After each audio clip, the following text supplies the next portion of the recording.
activist Mary McLeod Bethune, but not much. A new book uncovers much more about her. That story next time on Here and Now. This afternoon at 3 on WABE. This is member-funded WABE 90.1 FM and HD1 Atlanta. Streaming on the WABE app, on your smart speaker, and at WABE.org. WABE.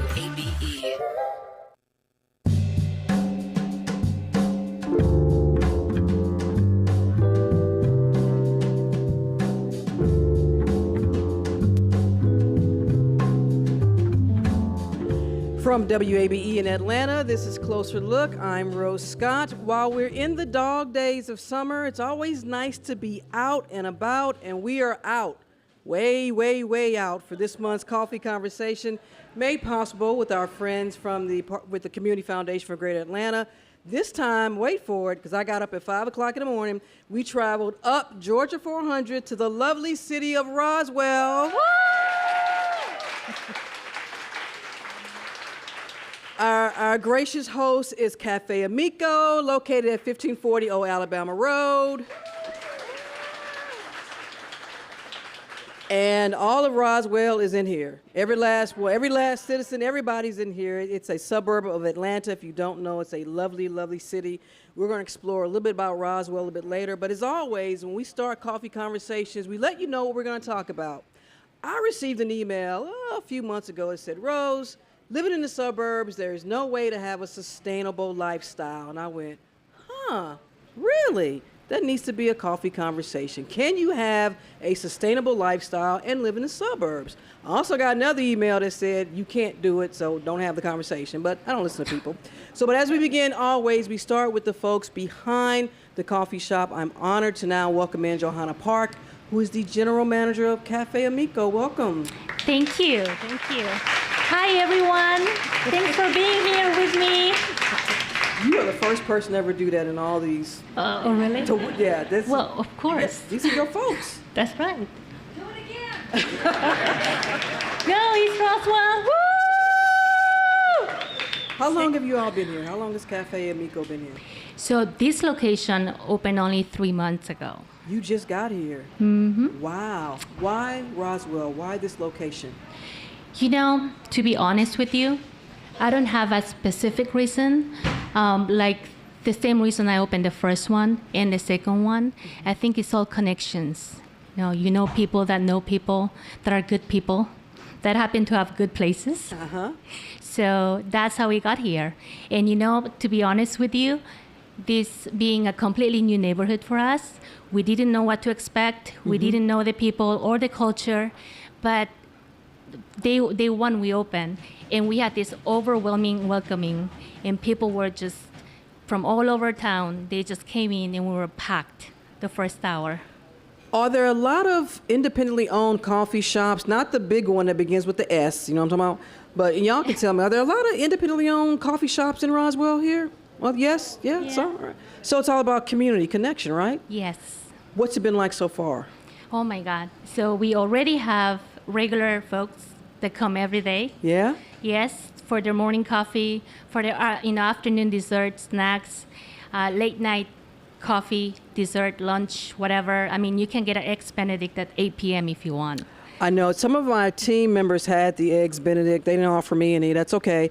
But they absolutely enjoyed it. And I just want to make sure y'all can hear us. We all sound great. You can hear us? All right. So with Cafe Amico, this is your third location. Have you noticed anything different about being here in this location in Roswell thus far? Well, it's my best one so far. Oh, really? You're not just saying that, are you? No, I'm not really. Because as you can see, we have a huge following already. And this is everything that we wanted to do with our first location and second location that we couldn't do. Mm-hmm. So this is a full manifestation of everything that Cafe Amico entails and wants to do. Now, when we came for our site visit, you didn't have that contraption back there in the back. That's a roaster, right? It I is thought it was a time roaster. machine at first. I wasn't sure. But you know what? That you sounds roast good. your own coffee right here. Yes, we do. Then, is anyone allowed to touch the roaster, like after the show? Could I go back there, or do you have to be certified? Well, as long as health inspection is not here. But I'm not here. Just kidding, just kidding. But that's important for you all to grow Yes. sure. Where do you get your coffee from? So we get it from all different origins around the world.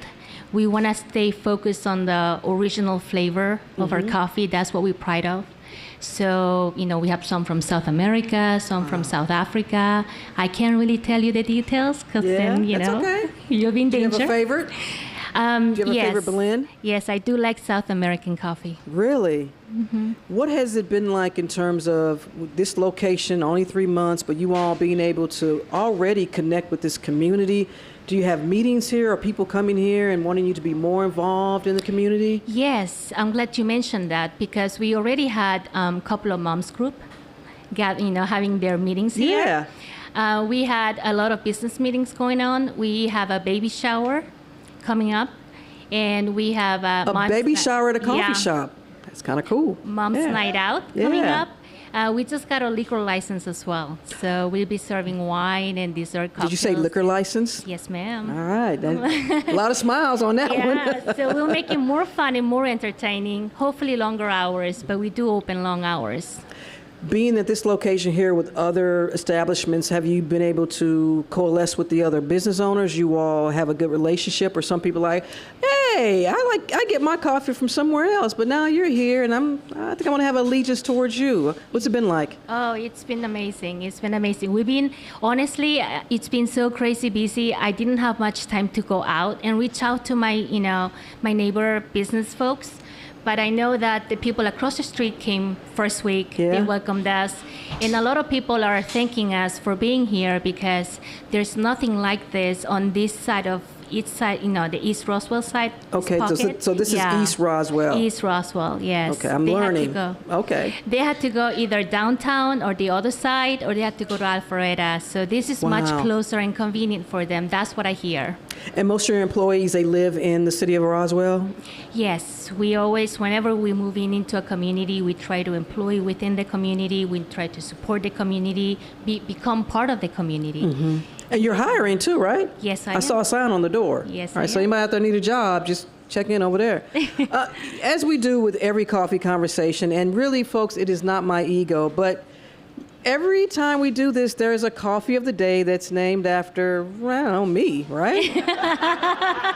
So you want to tell the folks what today's special is? Okay, so it's not quite coffee, Rose. Okay. However, it's one of my favorite drinks. It's called the Rose Thai Tea. A rose Thai tea. Thai tea. Ooh. And what's so in it's it? an iced refreshing drink. Yes. Based on original rose Thai tea that has vanilla tones and very smooth, very subtle. I liked it, like me, smooth Like and subtle. yourself. Well, Like my subtle. yourself. Like yourself. And you can combine it with any type of milk. I love it with almond milk, coconut milk, And you made one for me, and it Yeah, was I delicious. did. What did you make it with? Almond milk. Oh, wow. And then I was told that there's something else that you're making today for me? Oh, yeah. We have a special pasta dish for you. A pasta dish. It's called the rose pasta. The rose pasta. Uh-huh. Well, let's just go ahead and get into that. Y'all gonna try the rose pasta? All right. What's in the rose pasta? So it's a half a tomato sauce, half cream sauce. We make all the sauces and everything in-house. Yeah. I handpick all my vegetables and all my ingredients. That's one thing that we swear by. Everything that we make and serve here is only the things that I would feed my kids, basically. Wow. So everything keeps its integrity, freshness, from the point that we purchase it to the point that it's served to you on the table. And that's one thing that we don't compromise. I love that. Now, the rose it's just for today, right? Or is it? It's actually, if it's good, it's... If it sells, it's okay. You hurt my feelings. If it sells, it's going to stay on the menu, right? Yes. Let me ask you this. As a small business owner, in our next segment, we're going to talk to some officials from the city of Roswell. What do you like, and what other maybe changes or suggestions you would have in terms of a small business that you would like to see the city do more of in terms of resources or helping you all? I think the city of Roswell, they reached out to me from the beginning. They've been very welcoming, and I think they're very much on top of what they do. So thank you for that. I do, in my personal opinion, it's a very, very busy intersection here where I am. Okay, because it's Yes. old Alabama Road and Holcomb Bridge. And Holcomb Bridge, yes, yeah. it gets busy 24/7 pretty much. Folks going, towards 400, coming back from 400. So, it's a little challenging for people to come into my shop. Oh, okay. So what do But we that's- need there? Not a roundabout, but Yeah. do we need a roundabout? No. Okay, I was- No. Let's not start a. Let's go make No. Okay. No, but that's just me being, Yeah. selfish on my side. No, it's not being But, selfish. Overall, I think everything is just great. We've been having nothing but great experiences Yeah. here. Is there an advantage you think to being a business in the suburbs like Roswell, the city of Roswell? Is there an advantage as opposed to maybe being in Atlanta or a very busy, city? We've never been in a big city where it's super busy, so I can't really say by experience. So far, all my 3 locations are located in the suburb area, and we've been very happy with it. I think there's a lot of advantages of being, It works for you. yes. And it's easier to meet the community, to become part of the community, to serve the community. And I think we've done that really, really well. And we try to focus on that as well, because without them, there's not us. You know? Absolutely. And so, Where do you see Cafe Amico in this community? Let's say 2 years. 2 years. Oh, we'll be very much, I think, we'll all say hello to each other. Yeah. Passing by, going to 400. Hi, Rose, pick up your coffee here. No, I think it's going to be really great. And you want to stay in this location? Well, we just signed a 10-year lease. Oh, yeah, you're going to be here then. So you ain't going anywhere. I'm here to stay. Do you have any concerns about bigger developments coming in and maybe, I don't know, I'm not going to say the S word for the other coffee shop, the brand, but do you ever concern yourself with, well, what if a chain comes in or? Well, that's no concern. No concern? It's actually really good. The more, the better. We... That is so nice of you to say that, because I would be like, nah. No, it's good. It's good. It drives more traffic, first off, right? That's always good. And after that, it's really up to us what to do with it. And I think if we, stay focused on, what we do best, and we don't forget the community, and we stay humble, I think people will continue, being with us. So I'm not really worried about that. Don't forget the community and stay humble. I think you should put that on a T-shirt. That is excellent. Johanna, thank you so much for starting this off. Best of luck to you all here at Cafe Amico. Thank you so much. Thank you, Rose. And when we come back, we're going to talk more about sustainable living here in the city of Roswell. We're going to ask our city officials what's working, what's not working, and what they hope to implement in the future. Thank you so much. This is Coffee Conversations from WABE. We're back in a moment.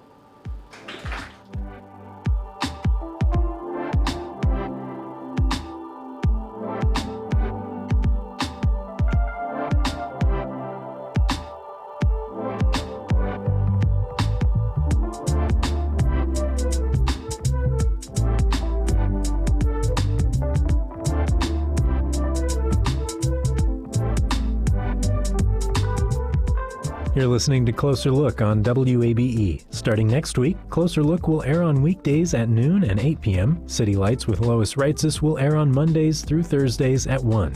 More info is at wabe.org/new schedule. Support for WABE comes from Community Foundation for Greater Atlanta, a proud sponsor of Coffee Conversations. Rose Scott and Closer Looks Coffee Conversations is broadcast live today from 1 to 2 p.m. from Cafe Amico, where Rose discusses important community issues and matters that matter most.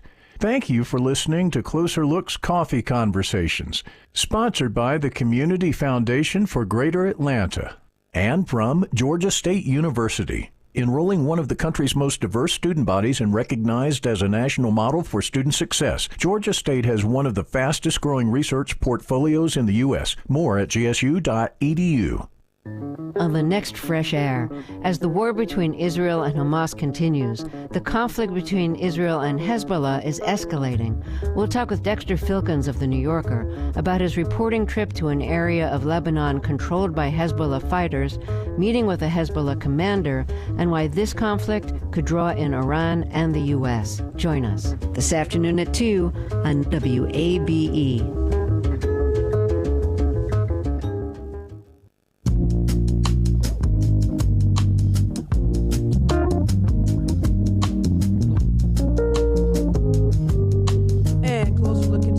From WABE in Atlanta, I'm Rose Scott, as we are live for this month's Coffee Conversation, made possible with the partnership from our friends at the Community Foundation for Greater Atlanta. Now, we're in the city of Roswell, inside Cafe Amico, located at 1540 Old Alabama Road. And for those who keep texting me, use your MapQuest. Do not go to the one in Swanee. A friend of mine went to the one in Swanee, talking about, I don't see you. Well, we're not there. But it's inside the Holcomb Place complex. And we're talking about suburban living and sustainability. Now, here's something I read about two of the biggest challenges, okay? Traffic, y'all agree? All right. And the environmental impact, as someone emailed me and said, since suburban areas are more spread out than urban areas, it has led to the development of a car-dependent society, and that sucks. That's what they said. I didn't say that. So we're going to talk about what the city of Roswell is doing and also get a little bit of insight in what also can help their residents. So joining me now is Roswell City Council member Christina Hall, who represents Post 3, and Sharon Izzo, Roswell Deputy City Administrator. Welcome to you both. I appreciate you taking the time. Thank you. Councilmember Hall, I'll start with you. Do suburbs get a bad rap when it comes to sustainability, that y'all just don't care? I do believe we do, but I am proud that we live in the city of Roswell, and Director Izzo will speak more to this, as this is her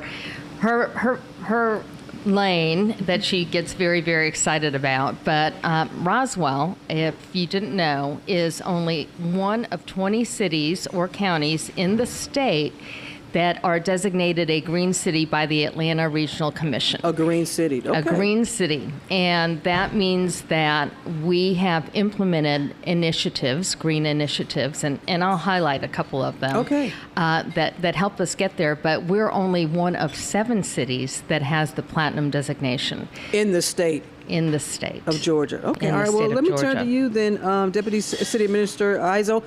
Do cities like Roswell get a bad rap when it comes to not being sustainable or not doing enough to offer resources for their citizens? You know, I think when it comes to sustainability and the environment, there's never enough. There's so much that we need to do. And I know that for me, coming and working at the city of Roswell was one of the big appeals, okay, is the commitment. Just want to make a quick check. Can y'all hear back there? All right, so I'll tell you what we're going to do. We're going to take a quick break. My man Richard's back at the studio. We're going to take a quick break. Make sure we got our mics going so everybody can hear this lovely conversation. This is Closer Look. We're back in a moment. Uh-oh. Benjamin Franklin, America's foremost scientist, said understanding science was essential to a healthy democracy. Hi, I'm Ira Flato, the host of Science Friday. Sci-Fri is coming soon to WABE. Each week we explore innovations in medicine, climate science, AI, and more that are shaping our world. Starting August 2nd, join me on Friday afternoons at 2 on WABE 90.1.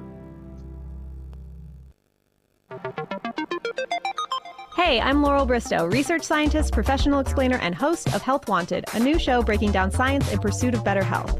From Ozempic to the ozone and epidemics to extreme heat, there's a lot of public health news to process. We'll help navigate these topics by diving deep, interviewing experts, and answering your biggest questions. Like, what's the deal with bird flu? Is it okay to drink my tap water? And what is public health anyway? Starting August 2nd, join me for Health Wanted, Friday afternoons at 1 on WABE 90.1.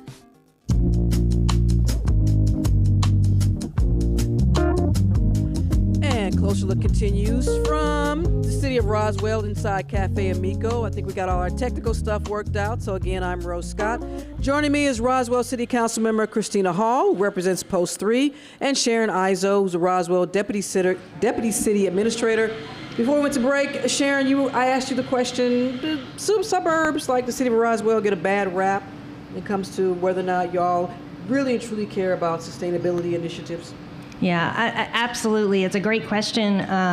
For me, coming to the city of Roswell was an important decision for me in my career. And one of the things that was so appealing was the city's commitment to the environment. I have an environmental background, kind of grew up in the water profession, stormwater, and those pieces of Roswell are so very, very important. When you're a city on the river, you can't ignore that. And the city has had a tremendous commitment to it. Our water utility, for instance, serves 5,600 households or so, which is about the 20% of the city around the heart of our historic area. Okay. And truly, the quality of work that we do there is tremendous. It's an award-winning utility. And one of the things we've really, really emphasized is the conservation piece. It's a precious, precious resource. And if we're not conserving it, that's irresponsible. So we have done a number of things that I think are really impressive. Automated meter reading is one of the things we do, which basically means we know in real time what's being consumed in the system, and if we have a leak, and we can alert our residents to that. So one of the things we put into place is a system, an alerting system that our customers can subscribe to. They can set their thresholds, and then they know if their water use is out of line with what's normal, and then they can quickly respond to a leak. So I think that's some of the really important things that the city has put an emphasis on, and I think we're a real leader both in the region and in the country for the kind of water conservation we're doing, which is just tremendous. The green aspect of it, as you all know, goes beyond, conservation, because we talk about, getting less cars off the road. Don't know how you can really do that sometimes in a suburb, because as we were talking earlier, things are spread out. Yeah. Is traffic congestion, is it the same as it would be anywhere else? Are you all able to manage that? Could you use more transit options? Do you want more transit options to get people out of cars? I think what the city is doing is making sidewalk connections and bicycle opportunities and multi-use trails to allow us to use different modes of transportation. And I think the city has made a huge commitment to that. Councilmember Hall and the other council members and our mayor led the city as far as putting a bond referendum on the ballot in 2022. And I'll let Christine talk a little bit more about it, because there's a big component there for that multimodal connectivity. So I'll pass that to Christine. Well, let's talk about that. What do you hear from people? Because I've heard, just being in here, I'm not going to call anybody out, I've heard people pull me aside and say, we need more public transit. And I've heard somebody else pull me aside and say, we don't need more transit. Everyone's got a car, that's fine. I did have someone say, we need more bike lanes. Now, I don't know where y'all are going to put bike lanes on 400, but, God bless you for that. But let's talk about the initiatives in terms of transit options here. So that's all very near and dear to my heart. And it really started back in 2009 when the city of Roswell, really was a leader in adopting a complete streets program. Okay. And bottom line is we have to get people out of their cars. And that's how we can help address some of the traffic. But the Complete Streets program is a program that basically means any street that we're going to update or build, it's going to have multimodal capacity. What does that mean? And that means that people will be able to safely traverse that street, whether you're in a vehicle, that's a powered vehicle, a car, whether you're on a bicycle, whether you are a pedestrian, whether you are using any alternative form of transportation other than a car. And so that started in 2009. Then in 2016, we adopted the Bike Ped Master Plan. And so that's the Bicycle and Pedestrian Master Plan, where we started connecting the city. We're connecting the sidewalks. And what is really, really exciting is we're actually funding that. You all are funding that. Let me just ask the audience here, is it easy to get around Roswell without a car? No. Yeah. No, it's not, but it's getting better. So just... Is it a bike-friendly city? Yes. Uh-oh, I hear some yeses, I hear some, what do you think? Is Roswell a bike-friendly city? It can be a lot better. We're going for our silver designation. We do have our bronze designation for a bronze bike-friendly city through the American League of Cyclists, and we have just applied for our silver. Let me ask you this. Developers love land. Let's be really clear about that. Is it a challenge in meeting the demands for developers? You want economic development. It brings jobs. It brings stability. But you want to meet the needs of your residents here who may not be, do you need any more projects like this? Do they call them strip malls anymore? I don't really like that name, but what do you call it? This is a complex, right? It's a business complex. So do you need more of these or less? What we through Somebody said less. Through our strategic planning process, what residents want and what we've been told is they want live, work, play communities. So these are communities. True? Live, work communities, y'all? That's what you want? Live, work, play, destination locations. I don't know. Are you sure, Councilmember? All right. Do you need more live, work? Come on, y'all. This is your community. Yes? No? Ooh. But that's just, some people in the room.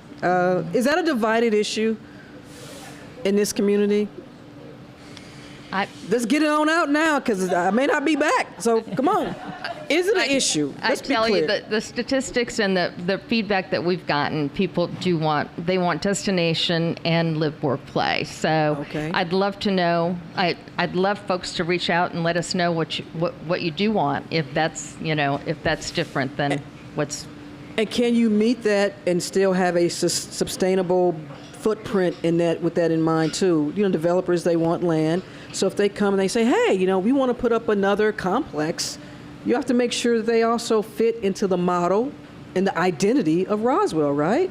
Yeah, I think what I have seen, Rose, is that there's a great commitment to working with the developers to understand what it is that they're trying to propose. And I think the city is engaging in that conversation and making sure those projects are the very, very best that they can be for the community and for the city as a whole. Because you're right, there is an economic development piece to this, of course, but when you start to talk about live, work, play, like Councilmember Hall was mentioning, I think that the idea is that people stay there.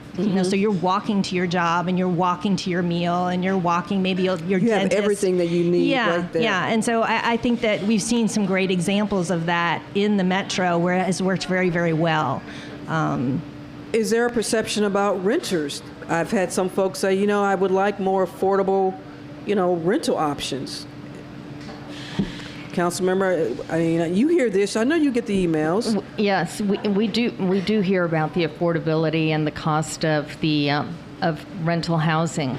Unfortunately, we can't control the cost that the landlords are charging. I will tell you this. But if a developer comes in, can you say, listen, if y'all want some tax incentives, maybe set aside, it used to be 15%, it could be higher now, in terms of what we call affordable housing, I will tell you. Is that hard to get a developer to agree to? Well, when you talk about affordable housing, we do have a big win in this city. So Roswell is the only North Fulton city that has a housing authority. And you've probably I did not know that. And you have probably heard about the troubles that Atlanta's having. Just a little bit, yeah. And that did not. The Roswell Housing Authority was in rough shape for quite a few years. Not going to go down that path as to the reason why, but it has completely, due to a recent director that has just turned it around. We basically are working with the developer, Penrose, where the city is contributing to rebuild a building that was basically condemned for the residents. What's considered an affordable monthly rent here in Roswell? $1,500, $1,600? Anybody? 18? Y'all, because Atlanta's close to almost 2,000. So 1,800. We're talking about 1 bedroom, maybe 2 bedroom. Now, I will tell you this, as far as the free market housing, 2 years ago, and I don't know if they've updated this, but the Atlanta Business Journal did a feature and basically said that one of our zip codes here in Roswell was we had the most affordable housing of all of our North Fulton cities. So Roswell is considered one of the most affordable cities. I want to make sure that folks understand, because a big part of this conversation today will focus on public transit and mobility issues. If you could take a magic wand and say, look, I can do whatever I want, what would you want to see within the city of Roswell in terms of mobility and transit, and also maybe better connecting to, what's the nearest train station here? North Springs. North Springs. Is it easy to get to if you don't have a car? No. What would you like to see? Rose, that is a monumental question. It really truly is. I think that there's a lot of attention being given to that at the state level, through the Atlanta Regional Commission, through the planners. We're just a piece in that puzzle, if you will. Now, there are managed lanes that MARTA and GDOT are bringing up 400 to up into Forsyth. Because remember, right. I think it was 2012, it was the statewide referendum on transit that failed miserably. You remember that? What was the reaction here in Roswell? Did you have support for that? It was a huge statewide transit initiative. I think it was 2012, but it failed miserably. I don't recall. Yeah. I know something in Gwinnett. Gwinnett, yeah. Do you feel like the approach is to have more of a regional approach for transit as opposed to letting each city figure it out for themselves? What do y'all think? Oh, I certainly think that that's the approach. In other words, if you're talking about sustainability and making sure that we're making the best use of these resources, the resources are limited, obviously, and I think there has to be a regional approach to it. Would you like to see light rail moving in and out of Roswell? I don't think we can afford it. I got you with that one, didn't I? What about you? I don't think we can afford it. The cost of heavy rail and light rail. Let's just say Washington gives y'all $8 billion for light rail. Do y'all want light rail moving in and out of Roswell?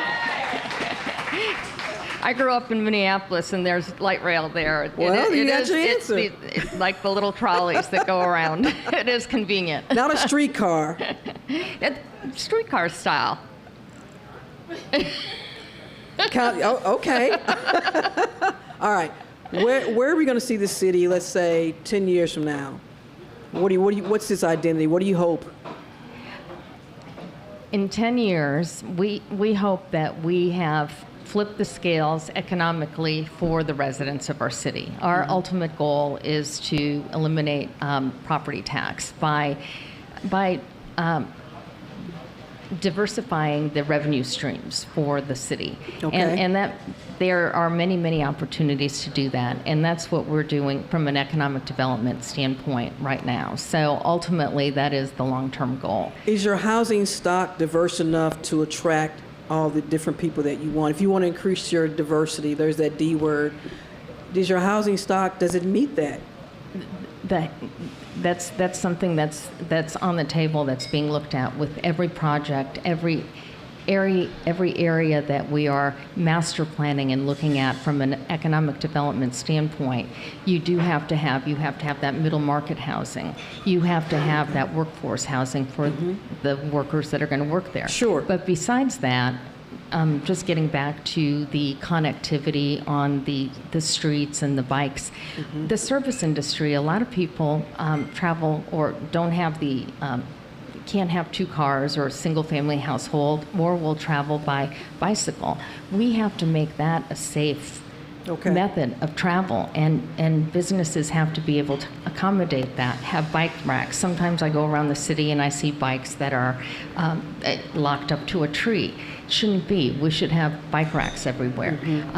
With the advent of the electric revolution, basically, there's e-bikes or e-assist bikes. City of Atlanta just had a very successful e-bike rebate program where they're, based on your income, they're giving you, a voucher for up to $2,000 off a bike. I mean, that's awesome. So that just goes into the U.S. DOT has the Safe Streets and Roads for All program. This is part of the National Safety Strategy and the Bipartisan Infrastructure Bill. We're participating in that. We were granted the money to do the study, and then we will be applying for the grant to implement that. So you're telling me in 10 years we're going to see a lot of people on their bikes like that little old lady in Murder, She Wrote?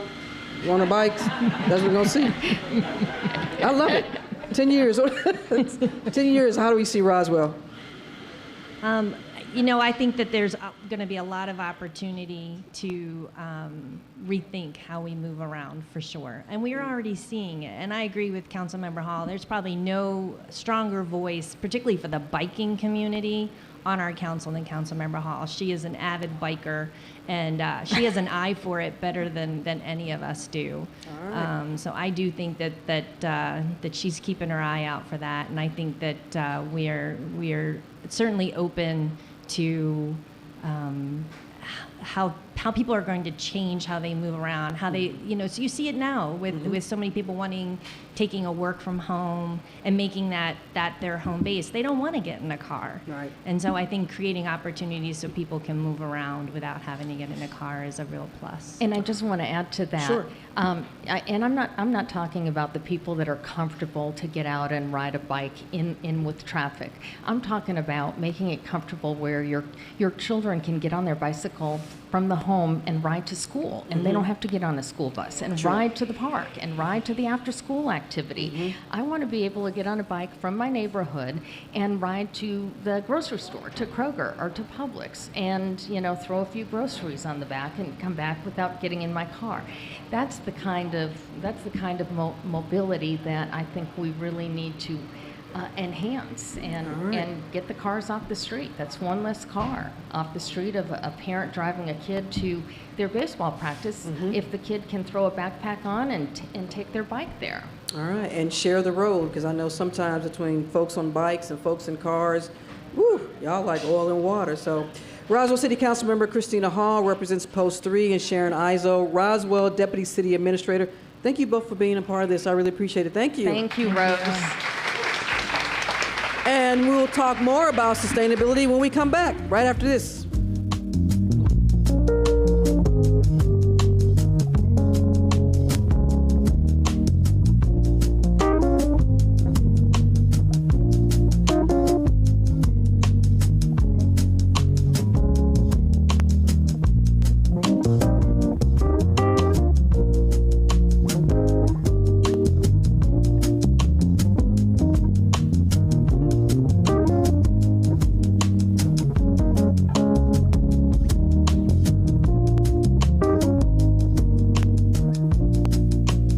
You're listening to Closer Look on WABE. Starting next week, Closer Look will air on weekdays at noon and 8 p.m. City Lights with Lois Reitzes will air on Mondays through Thursdays at 1. More info is at wabe.org/new schedule. Benjamin Franklin, America's foremost scientist, said understanding science was essential to a healthy democracy. Hi, I'm Ira Flato, the host of Science Friday. Sci-Fri is coming soon to WABE. Each week we explore innovations in medicine, climate science, AI, and more that are shaping our world.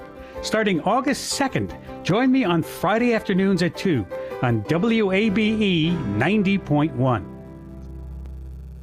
Get ready for My Money Mentors, the new WABE TV financial literacy series hosted by Jacqueline Shadek and Chris Corinthian and produced with support from Delta Community Credit Union. To learn more, visit wabe.org/mymoneymentors. Support for Closer Look comes from Kunatha Injury Lawyers, dedicated trial attorneys who are focused on obtaining justice for the seriously injured, fighting for every client with experience and empathy. KUNNATHA, kunathalaw.com.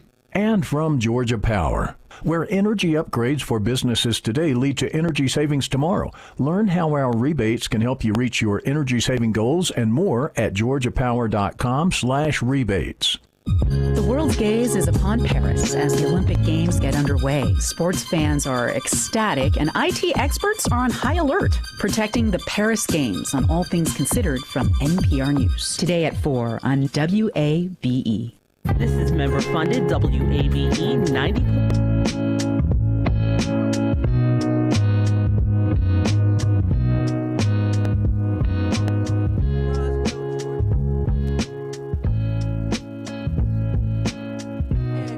Continues for we're live inside Cafe Amico, located at 1540 Old Alabama Road in Roswell, Georgia. It's this month's coffee conversation. We're talking about sustainability in the suburbs.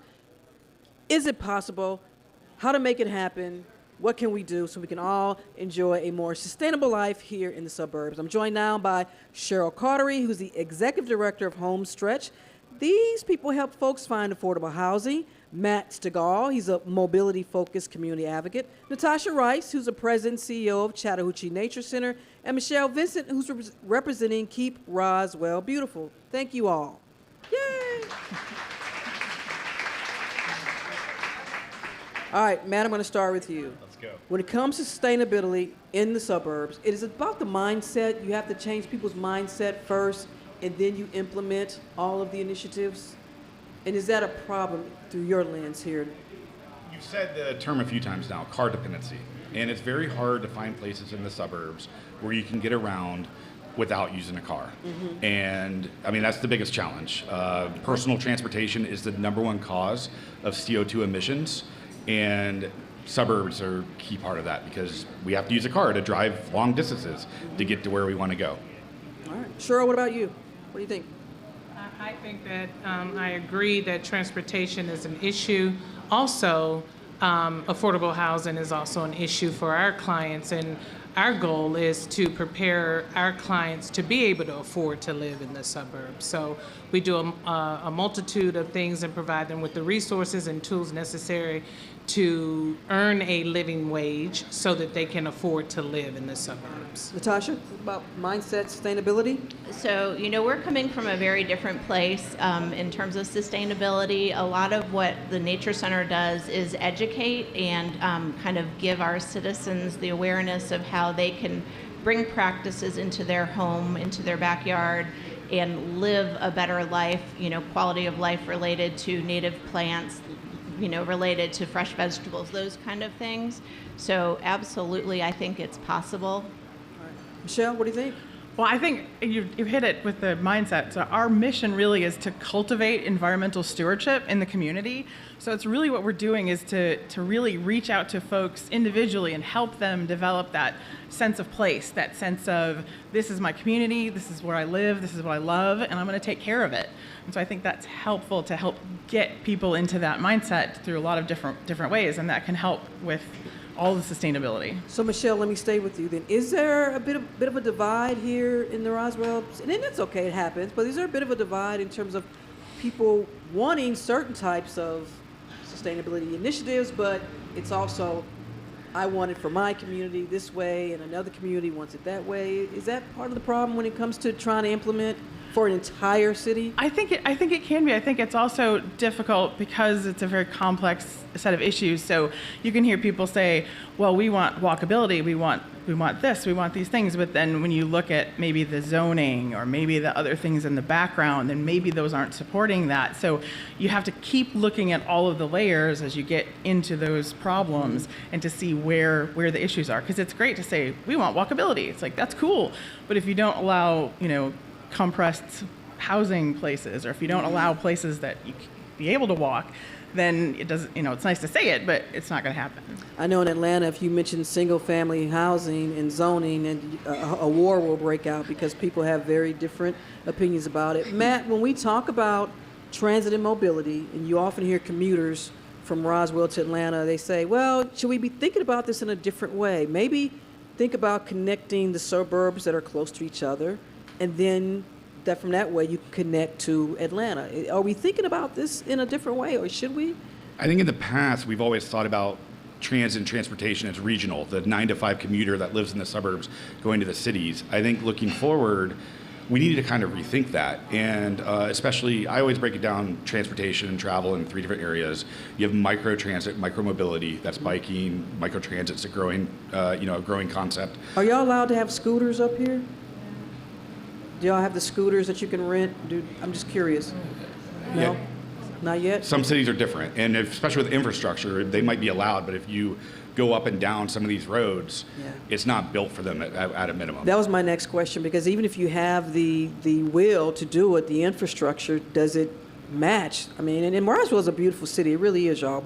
And as someone told me, Rose, when I moved here 30 years ago, this was a country place. And so as the infrastructure has developed, bike lanes may not be at top of mind as opposed to having, a roundabout or something else for ease of congestion.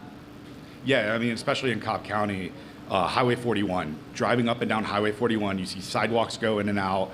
You see people walking, you see people biking, but they're having to bike on the road or they're having to walk on the grass, on the shoulder, all of that. We're not building for that type of transportation. For folks who are catching public transportation, I believe it's MARTA's 85. What's the bus situation like in terms of catching? Is it on the grass? Do they have bus shelters? Is it hit or miss? So, I mean, the bus stops and bus shelters, making it as comfortable as possible for those people who are waiting.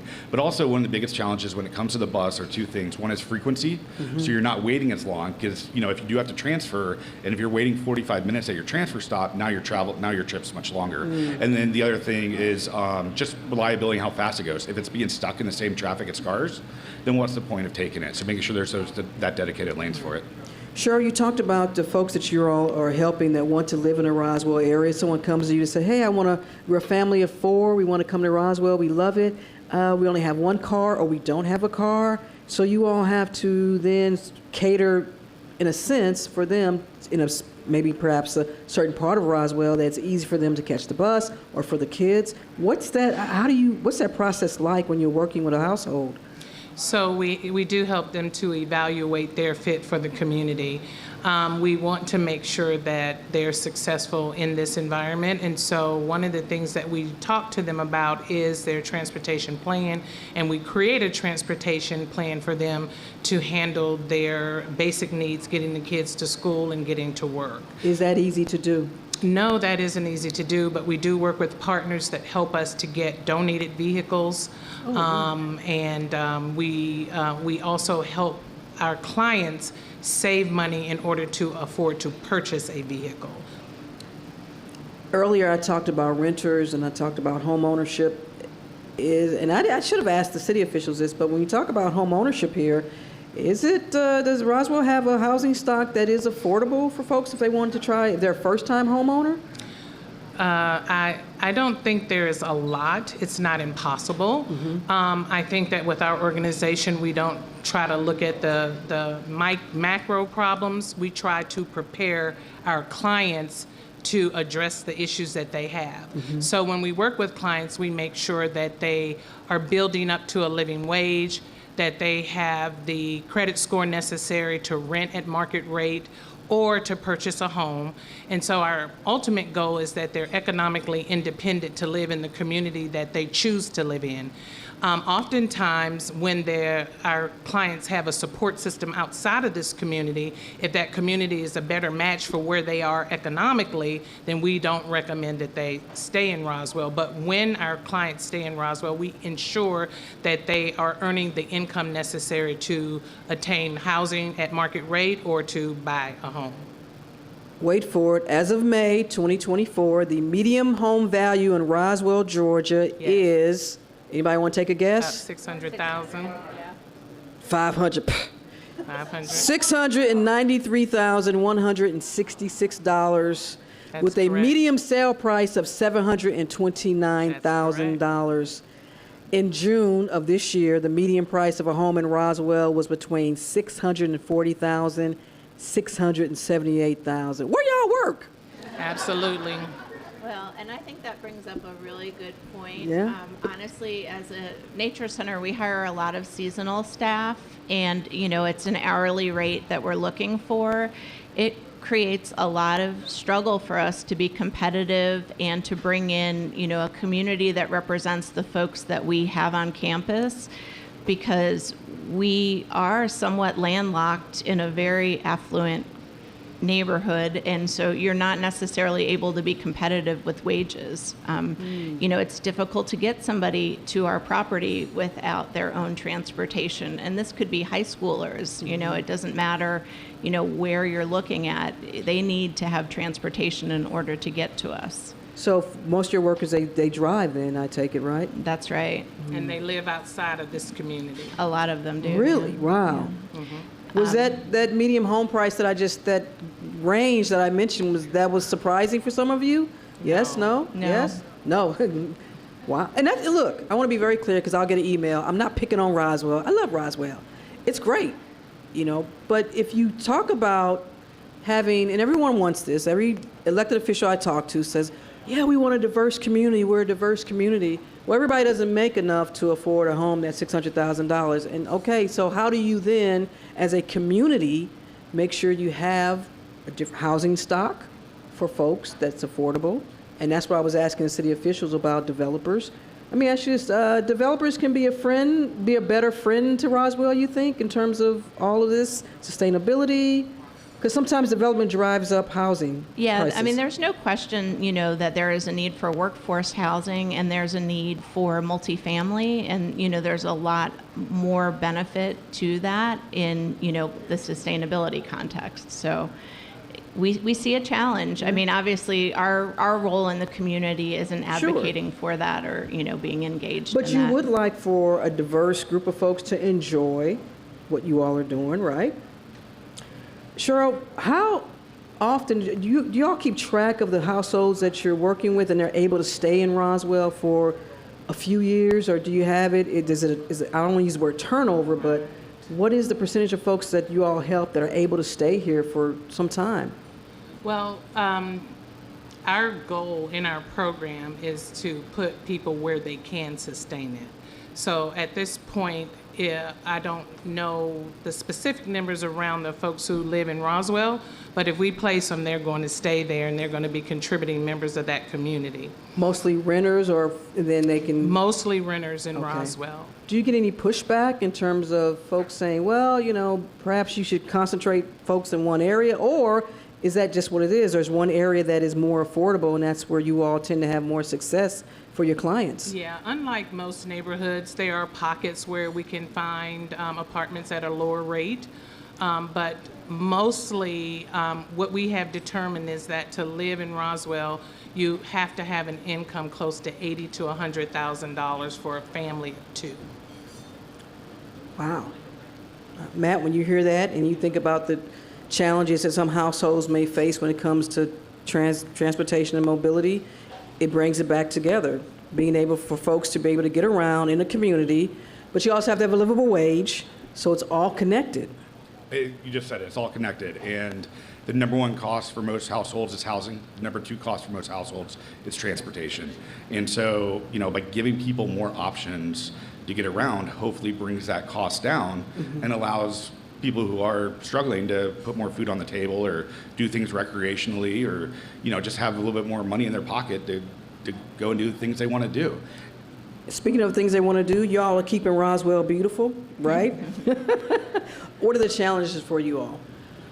Well, we have a lot of challenges. We're a very small organization, so we try to really work with the city as much as possible. We try to work with a lot of community groups. So it really just is about getting people, because a lot of people are stretched thin, right? I mean, there's only so much time, there's only so much. So we're trying to get people to do small things that they can do, to recycle when you can. We're trying to work with the city to improve the recycling programs. Roswell has a recycling program, yes, correct? An excellent recycling program. And in fact, keep Roswell bottles beautiful. too, and plastic? Yes, ma'am. Yes, some ma'am. of y'all don't understand. You can't put bottles and plastic in the same. I keep telling y'all stop doing it, but so you have absolutely a good system, great right? Curbside program, a fantastic recycling center that was started back in 1992 with Keep Roswell Beautiful's assistance, and so really great. But we're trying to help the city with their recycling at special events where everybody's drinking their drinks, and we're making sure that those cans and bottles don't just all go right back into the landfill.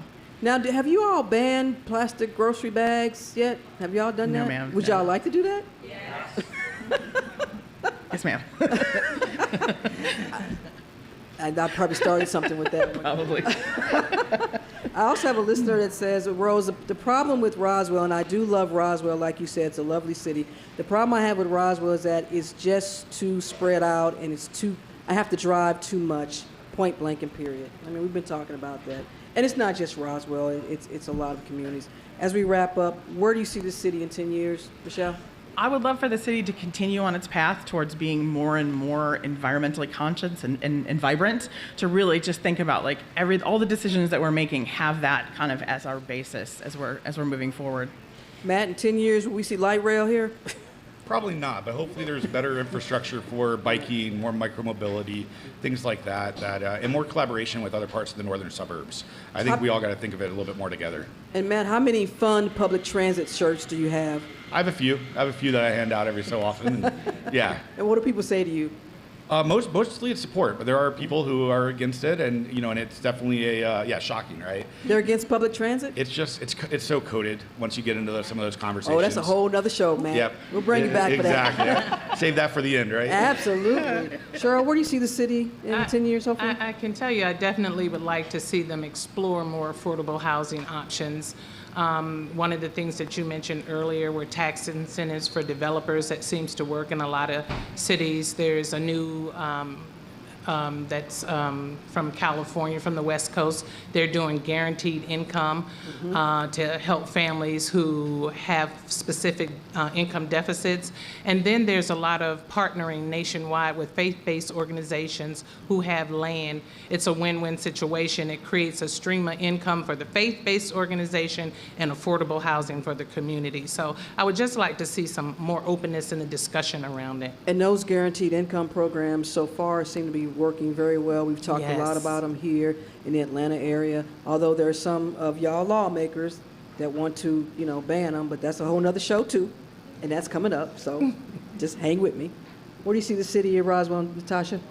Honestly, on a micro front, I'd love to see some way to connect all of the destinations that make Roswell really important. Like what? Give me an example. You got about a minute. We're on the river, and there's just a huge amount of interest. Roswell did a beautiful job of creating a boardwalk space, and the Nature Center has one that aligns to that very nicely. And I'd love to see some connection between, all of the sites so that there isn't as many cars coming over to the river area, and there's more people that can enjoy it. I love this question. What don't y'all need?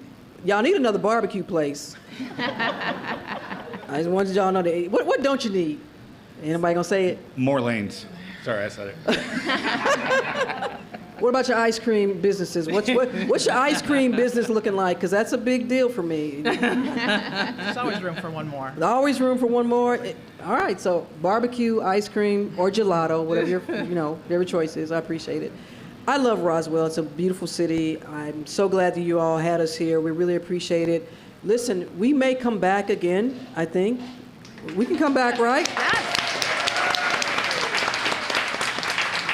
So I want to thank Cheryl, Matt, Natasha, Michelle. Thank you so much. Thank you all for being here. Especially thank you, Cafe Amico, for hosting WABE and Closer Look. And that is it for this special live edition of Coffee Conversations in partnership with the Community Foundation for Greater Atlanta. Our producers are Daniel Razel, LaShawn Hudson, Tiffany Griffith. Our on-site engineers, Micah Middleton and Matt McWilliams. Richard Firth back at the studio. Reach out to me, send us our email, community@wabe.org.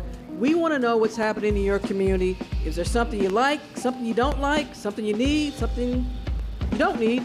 Let us know. We will come back to Roswell, I promise. Thank you all so much. Thank you, Cafe Amico.